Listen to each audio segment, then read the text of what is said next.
Well, this is not quite the Gab Marcotti mansion. Gab's kicked us out to the streets because he's having it remodeled from friends that he flies over from Singapore. As you do, Gab, as you do. So let's talk about the big one now in Italy, because we're going to get to the hot mess that happened with Barcelona earlier on today. But let's talk about the Milan derby now. We knew that one side of Milan always had more problems than the other side of Milan. But in the end, was it as easy as it looked for Inter?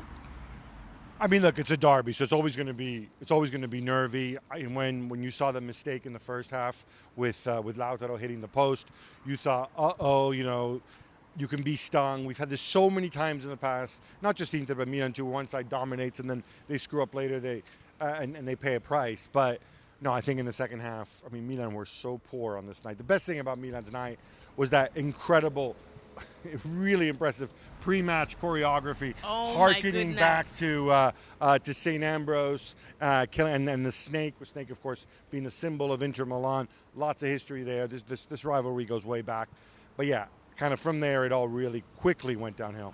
It did go downhill. Nobody quite does it, Latifos, like the Italians, really and truly. Although we'll get to Germany in a bit. They definitely know how to do a thing or two there. Speaking of knowing how to do a thing or two, Lukaku got back on the score sheet as well as Brozovic, and we know that there was all the headlines of their dressing room bust up after the Champions League draw and the disappointment from it earlier this week. So how important was it for them to get back? Do you think this all kissed and made up and now it's just onwards we go, Inter? I mean, look, the reason that this is such an issue at Inter has to do with the guy who was center forward before Romelu Lukaku, Mr. Mauro Icardi. In the popular narrative, he was the root of all evil at Inter, and Brozovic and others had called him out. So when you got wind of the supposed bust-up between Brozovic and Lukaku, a lot of people are like, uh-oh, it's going to happen again. New Inter center forward, new tension with the Bros, with the others in the dressing room. But I thought the Icardi thing was way overblown and became a convenient excuse for everybody.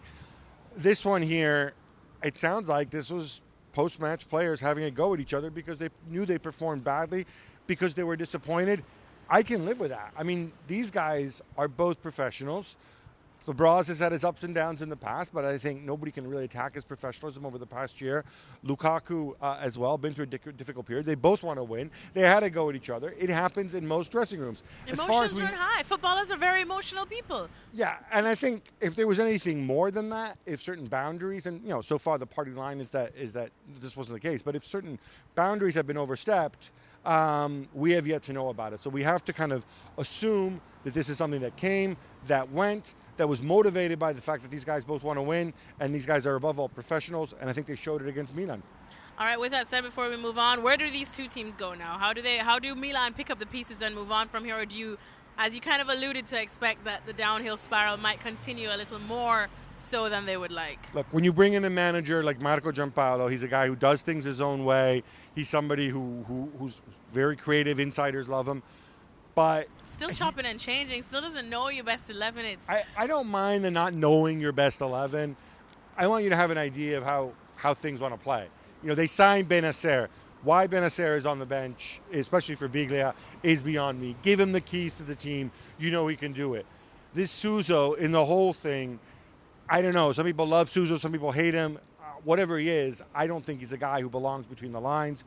Positives, Rafael Leao, I thought, given how young he is, given the stage that he was on, I thought he put himself about pretty well, and maybe there's more to come there. But there's a lot that needs to be worked on, and what's critical is, you